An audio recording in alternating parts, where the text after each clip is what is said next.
Hello, everyone. This is SyRan back again with another episode of now what is called the 30 Minutes with SyRan. First of all, I hope everyone who's watching, you're all doing very well in these weird times, I guess. And today, we've got both of us. Come and say hello, James. Exactly, and hello everyone. Yep, this is me, James, from SyRan. Just quickly checking that the audio levels are all good. We're ready to go. One take wonder. If you don't know the drill, there's going to be a lot of waffling, but that's what we are about. We like to just sit back, got a cup of tea, off. Yeah. Well, you're going to say off video. I was going to say off video. Yeah, I was. But anyways, we're already waffling and we're a minute in. We've got a timer this time, so we've got to keep it to 30 minutes. That's what Ram have said.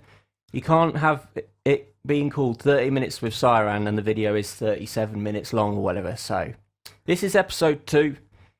We're going to do a track breakdown on Big Rig, which was released last year on Program 100.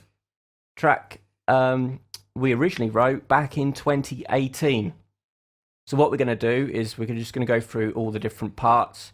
I know that the first episode was drums, so we're not going to go into too much detail, but I know a lot of you people, especially on the socials, who got in touch, wanted to see a little bit more about basses, so we're going to cover everything. We've got basses, the synths, and the vocals, and we're just going to talk about how we made the track. Exactly, so what we're going to do is going to cover every single bit. We are going to talk about the drums, but there won't be too much of the 30 minutes, because ideally we'll probably take a lot of time on the bass and the VSTs and all the other bits and pieces that we've included. Excellent. Right, let's get cracking in. Let's get stuck in, because that's what you're all here for. What I'm going to do is going to quickly play the tune, just to give you people an idea of what it sounds like. And yeah, you can buy the full tune, stream it, etc. I'm sure that it will be in the link on the YouTube video. Now, before I hit play, I need to do a quick footnote to say that what this project is and the final version is slightly different. Essentially, what we used to do back in the day, and we sort of still do, is we write the tune in FL, and then we bounce out all the stems on the mixer tracks, so all of these. And then what I do is we put them in Cubase, and we tend to use Cubases to do a final mix tweaks. So there are some subtle adjustments, but nothing too much, and nothing too different that it takes it away from the original. So yes. I just thought I'd say that. But think of this as it's 99% of Big Rig, basically. Yeah, pretty much. Right, let's get cracking.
Right, that's all you're going to get. If you listen to the full tune, we don't want to waste any more time. So let's get straight into the drums. So what we're going to do is we're going to go through each layer. So let's... James, over to you on this Do one. I recall that, because obviously there's two of us, and the writing sort of style can be a bit different with two of you. I think I had the very initial idea. I think the drums were completely overdone, but I think a couple of the original basses are still there. But I think the way that rewrite is sometimes I'll have the idea and bring it over, or sometimes you have the original idea. But certainly throughout the whole process, there'll be both of us having our input into it. Yeah, I'm pretty sure that you came came to me with the idea of the drums, and we ended up just sort of tweaking them slightly. But let's just get straight into the drums. Here they are, all on their own.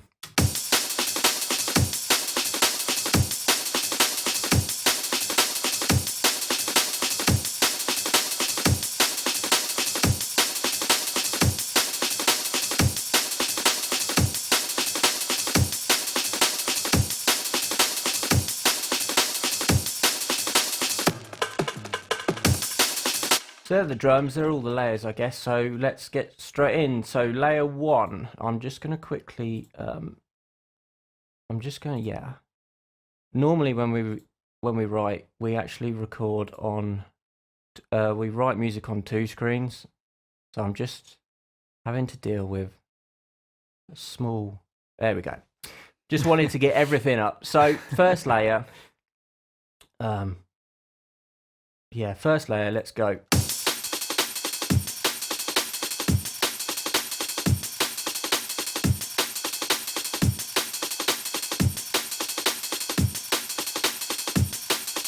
So this is 2 breaks, and I seem to remember that I made these breaks up in North Wales. We were up and seeing our good friend Geekcroft in his studio, and we started a project that sort of never really materialised, but I seem to remember spending an afternoon making some drum samples, which is why this break's got a name on it. So it's a combination of samples, and then we would have bounced them out and then put them into the tune, which is something that I always recommend doing. Is if you finish a track and you like the drums, go through and bounce out each drum layer, and then make your own little sample pack, because then they are part of your sound, and you can go back to them and reuse them in later tracks. Oh, it's ever so handy when we are writing tunes now that if we're writing a set of drums and it needs just that little something, definitely Josh will be the person. Oh, I know what this needs. Goes through the sample pack, almost instantly finds what he wants, drags it in, and it just makes the drums so much better. And you're not having to start from step 1 every single time that you come to write a track. It is a brilliant, production tip, definitely. Yeah, I guess it's a workflow tip that we use, but at the same time it's always nice to start with new drums, so you're not using the same thing over and over again, because it can get to a point where it gets a little too samey. But for this track it worked really well. So yeah, this is the first stem track.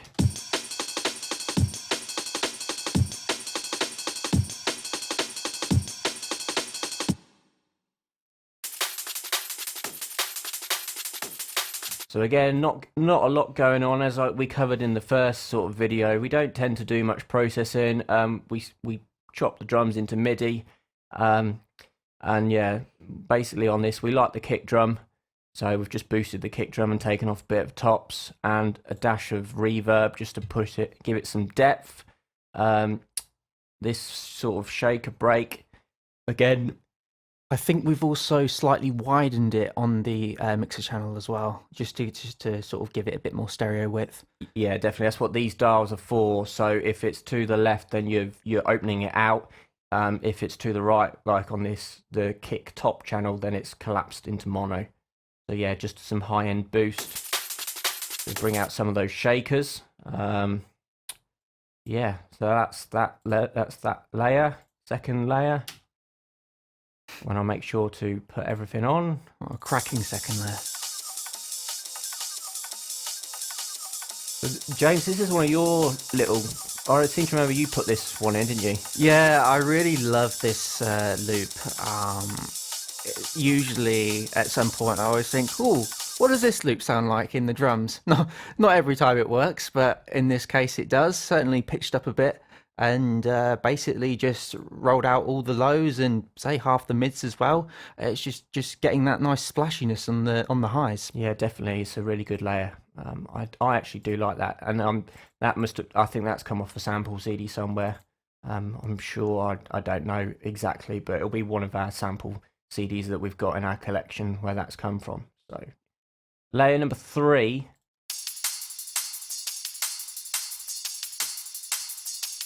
Which I guess is some more sort of rides and Bit straighter, provides some transients really. So you know.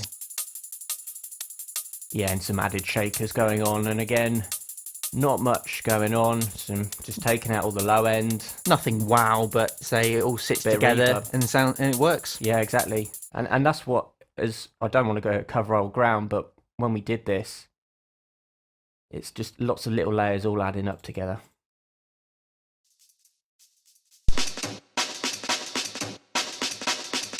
Break here, taking out all the low end, bit of reverb, some filter automation, and then another reverb which would be used as a trigger at the end to sort of bleed it into the space. So this one really provides the groove and the grit as well. A lot of the other drums are sort of a bit cleaner, but this one really gritty and, you know, really provides the grit for the main drums. Kick drum then. And again, I guess because of this first jungle break channel,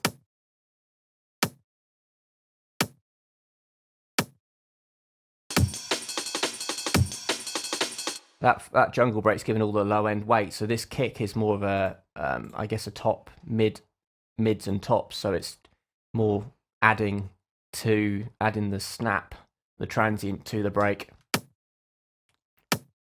And again, not much going on, just some pretty harsh low end cut, but I know for a fact in the filter we would have in the sampler we like to use the onboard filters, so that would have been cut out a little bit there and just boosting some mids.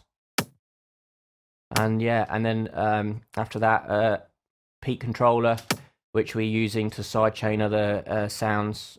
So yeah, and we'll cover them later on in the track. And there's this little drum fill.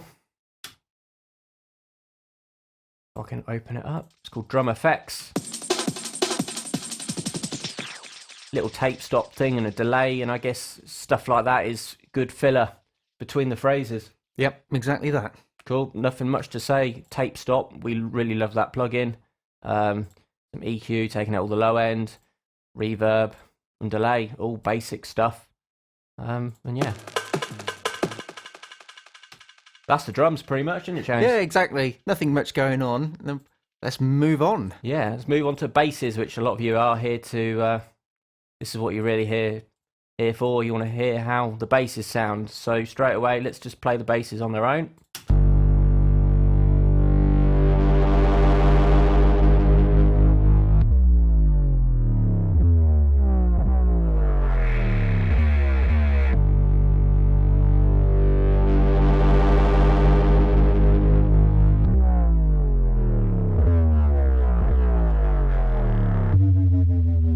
So there we go. So this main bass is actually a combination of two sounds. There's the mid-range sound and the bass sub, which is where all the power comes from. I think we'll start with the mid bass first, and I'll let James talk about this because I seem to remember it's something that you made. Yeah, so I believe I used Massive to make the mid sound, and what we would have done is more than likely, if we bring up Massive. Oh, that patch name pretty much says what it is. Yeah, I forgot it was called that, to be honest. It's taken me by surprise. But yeah, so basically what we would have done is would have sort of found a preset that we kind of liked the sound for. We thought, yeah, we'll bring this into the mix, but we just don't stick to the preset. We certainly mess around with the dials and different aspects of it, and I'm 99% sure that the sound that you hear, it definitely does not sound like the preset. We would have tinkered about with the various, either like the waves or the effects, and as I certainly, as you can see at the bottom there, that we've put a lot of different effects into it to process it. So should we play it without anything? I have no idea how this is going to sound. Yep, go on then.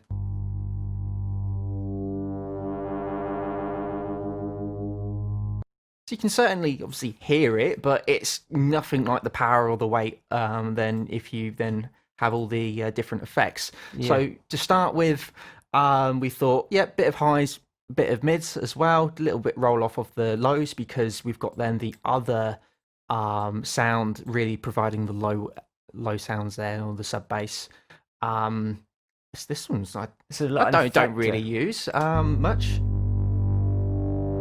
Oh, I know what it is. It's distorted ever so slightly, isn't it? It's like a sort of a slight preamp effect, I think. Exactly that. Yeah. So slight bit of distortion.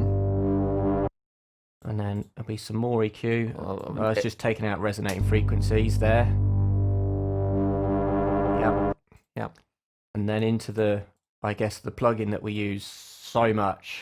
Yeah. Trash. We really, really value this plugin. It's so good, and you can make so much different distortion and effects of it that you can just take a sound and really completely reshape it with this tool. As you can see now, it's really starting to grip through the mids, and we've only got it on 40% dry wet ratio, I guess. So we turned it all the way up, it would probably sound way too distorted.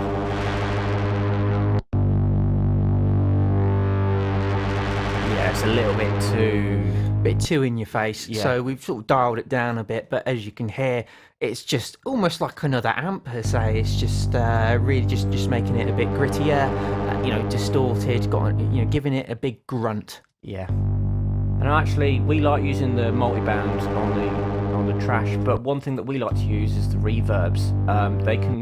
With trash, it's one of those plugins that experimenting with the reverbs can give some cool sounds, but at the same time, it's one thing we'd watch out for is width. It can create havoc on phase issues, so always make sure that your bass sounds half decent when you collapse it to mono.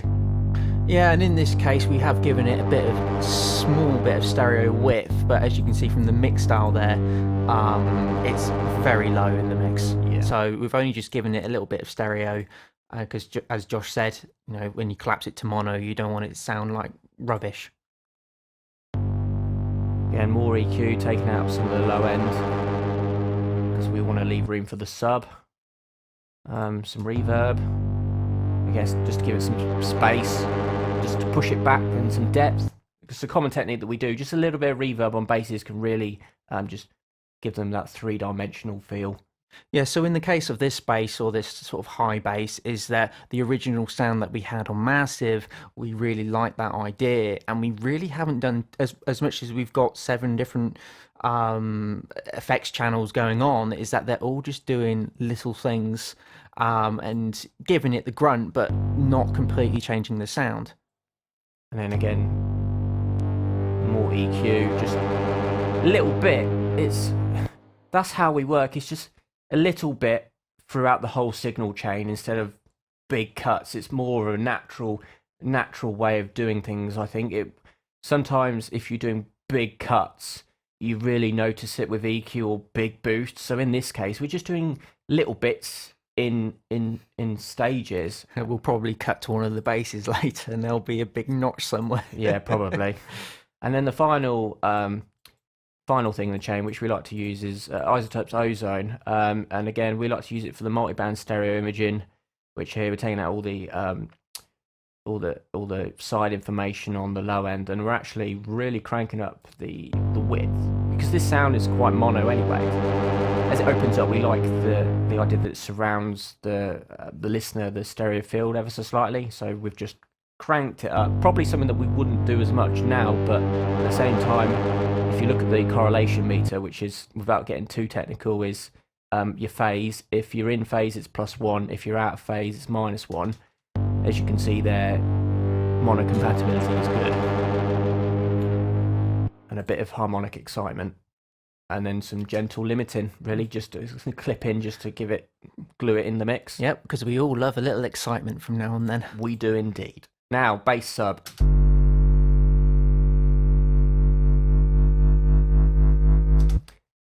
Oh, we love using LFO, so this would be a standard oscillator as a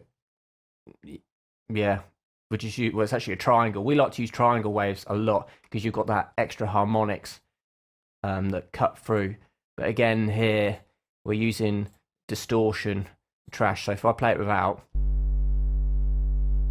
yeah, just a standard triangle wave, really. yeah. But then all the power is coming from trash. Turn this on. Straight away, you're getting more power in the low end, and it's cutting through the mix, and this will translate well onto smaller systems. And again, a similar thing where we sort of naturally small progressions, just as you pull up an EQ which has a nice big hump on it. So in this case, we just found that we wanted to complement the mids more, so we've really cranked the mids, and yeah, just to get it to cut through. Yeah. Do you want to see what it sounds like without that? A lot duller. Yeah, so what we've done, we're just giving it a bit of character. Bit of low end boosting because you always need a bit more sub. And then the final thing is camel fat. We like to use this a lot. It's a good technique on basses. Just a little bit of tube distortion, nothing much, and drive it hard into the plugin because it's got a clipping function on it. And that can really does well. And then what we've done is you've got this LFO, so the bass starts out as a held note, and then as you get played, you get that LFO, which gives the movement. So, and what you can see on the left there is that we've got different variations of that bass as well. So what we do on different patterns is that we will clone that sound, but then we'll just slightly tweak it just to give each bass a bit of character, a little bit of different characters, so that we're just not using the same bass over and over across the whole song. So just so it gives a bit of variation, and sometimes it catches you out as well when you're listening to it, that it's sort of a similar bass, but suddenly maybe it's got harsher highs or something, and just catches the listener off guard as well. And I've just looked at our little timer, and it says 24 minutes. Now, considering this is a 30 minutes for SyRan episode, this is the problem that we have, everyone, that honestly, we could talk about this stuff for hours. So we're gonna focus on the basses, but I can tell you now that we're probably not going to brush too much detail on the synths in this track. But to be honest, there's not much going on, and we may save that for a future video. So we do apologise, but we don't want to waffle on for an hour. This is 30 minutes for SyRan, and it's like we're like a soap opera. We're going to leave you on a cliffhanger for the next episode, where we may actually continue where we left off. Yeah, exactly. But I think the thing that I want to talk about is sort of like the basses in the second part of the drop. Yeah, I really want to get into that as well. So these two basses that we've talked about are the basses at the first part of the drop. But then, as you've heard the whole tune, you then get these different bass sounds on the second part of the drop. Yeah, so I'm calling it now. This video is more about bass, really, drums and bass, which is what you guys and everyone want to know about anyway. So yeah, we will cover synths in future episodes. We're giving you what you want. Yeah, this is a monthly series. So, and get in touch with Ram as well if there are suggestions and things, or get in touch with us on the socials at SyRan DMP on all socials. By the way, just for that quick plug. Get in touch on what you want to see in future, because we're going to be doing these every month for a while. There's plenty of things to talk about, so we want to keep it going, and we want to give an insight into how we work, and we also want to talk about things that you as a listener or upcoming producer will find interesting. So yes, that was a quick tangent, but we're back on track now. Final thing on this sub, taking out all the low end, put it in mono, translates well to club systems. And that's the sub. Right. I think we should move on to the basses on the second part of the drop. You not want to quickly talk about the call and response bass, this second one. This one. Oh yeah. This one. Oh, okay, yeah. I suppose I'll talk about it. I remember making this, and it's with a VST that I don't normally turn to, in all honesty, but it is Rob Pappin's Albino 3. We love it. Yeah, it's basically, I think it's just a square bass quite a bit of distortion, but what I really liked about this is the pitch bend on it, and then also what we've got running through the track as well. If you bring up the playlist, we've got an automation clip of where we've got the filter that opens out. So initially it's quite, I think it's quite wide bass, and what happens as we've drawn in on the automation clips on in the orange there is that it opens out and it gives this really nice sort of mids and sort of bit of touch of highs. It's a great sound. And Love it's it. simple. It's simple, and yeah, all comes from the plugin. And all we've done here, if I move this out of the way quickly, is we've routed it into the sub track because we wanted the distortion and the processing of the sub, so that two basses don't sound too different, and that's where you get all the grit from. So yeah, right. You want the second bass bit, Oh yeah, which is I cool. love these basses. Sorry, Let's play them. I've got a smile on my face. I love listening to this. We've got 4 minutes, James, to crack through this little section. Go on then. Go on then. Speed run. Yes, we're going to speed run it. Right, let's go.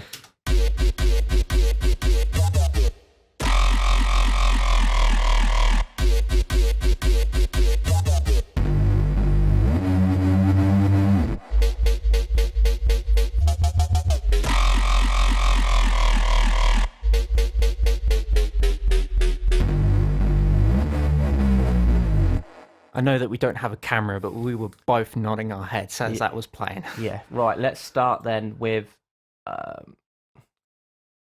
this sound, which is actually just a sample.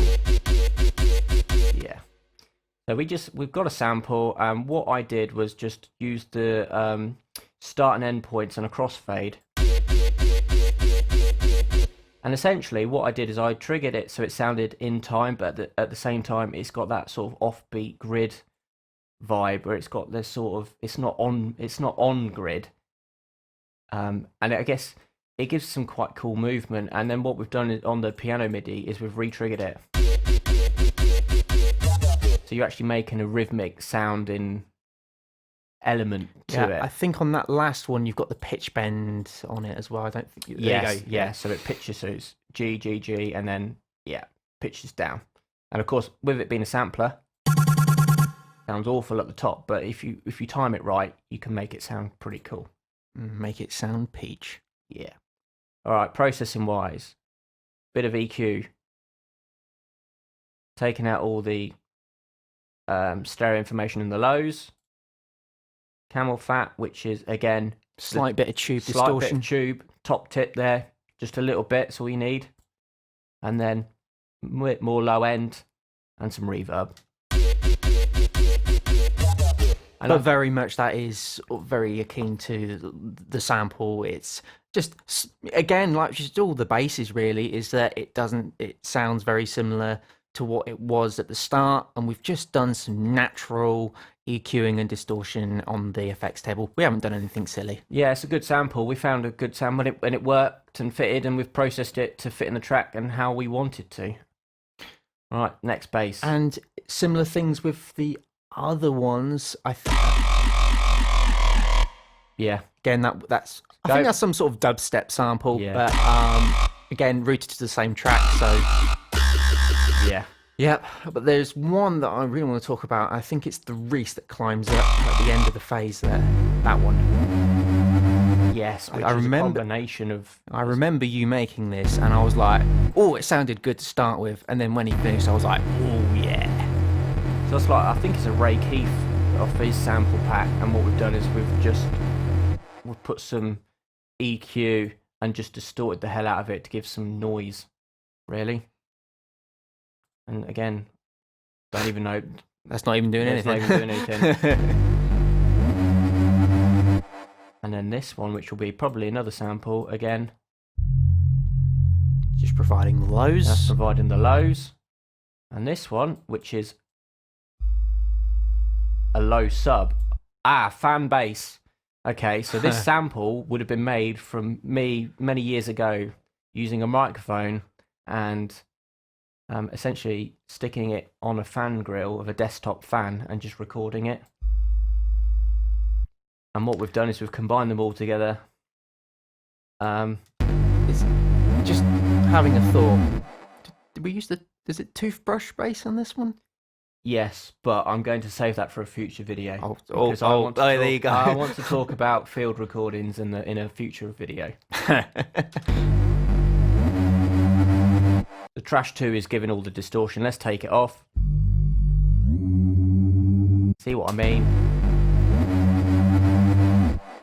It's just Trash 2 does things to your spaces, and I guess it adds some quite weird textures to the sound that can be really good. I think we're both looking at the timer now, and I think we're both starting to think. Oh must yeah, be getting close to 30 minutes. We've already hit 30 minutes, I'm sure. But basses are what we love, and we could talk about this for hours. So I think actually this is going to be a part 1. It has to be a part 1. This is going to be a part 1, episode 2, part 1, because in the next episode, next month, we're going to continue with Big Rig, and we're going to look at the rest of the sounds. Yeah, exactly. And to be honest, we could spend another half hour on all the other sounds. So 100%, I think that's what we'll do next time round, is that for part 3 or part 2B, which way you want to talk about it, is that we'll then look at the other instruments that we haven't got around to talk about here, and just sort of give you an idea of maybe what we've used and how we've processed it and how it all fits like Lego bricks.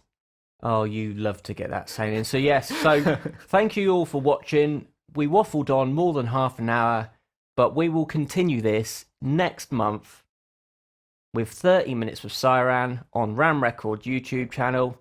I've been Josh. And I've been James. We're SyRan. We'll see you next time. Take care.